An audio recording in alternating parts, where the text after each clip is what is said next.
প্রচণ্ড গরমে শান্তির দেখা। আকাশ ঘন কালো করে কড়কড় করে মেঘ ডেকে বৃষ্টি এলো ঝেঁপে।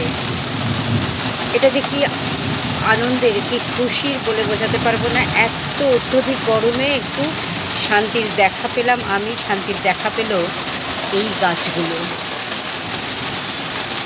এদের শান্তির খুব দরকার।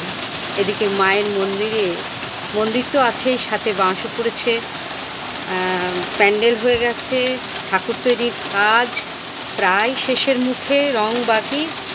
আগে নিশ্চয়ই দেখাবো কি হচ্ছে। তবে এই বৃষ্টি দেখে আনন্দে থাকতে পারলাম না। আর মানে এত মেঘ ডাকছে, ভয়ও করছে মাঝে মাঝে, কিন্তু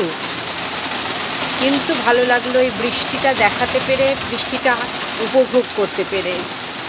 চলুন, আগে তো অবশ্যই দেখাবো এই গাছগুলোর শান্তিতে, যেন আমারও শান্তি অনেকটা পেলাম। কারণ গাছগুলোকে তো যত্ন করি, হয়তো সবসময় সেভাবে জল দিতে পারি না, তবে এইটা তাদের নিশ্চয়ই একটা শান্তির জায়গা খুঁজে পেলাম। আর সকলের সাথে শেয়ার না করে থাকতে পারলাম না। আগে অবশ্যই দেখাবো আমাদের মায়ের মন্দিরের বা মায়ের ঠাকুর তৈরির যে ব্যাপারটা। এখনও ভিডিও করা হয়নি, তবে দেখাবো অবশ্যই।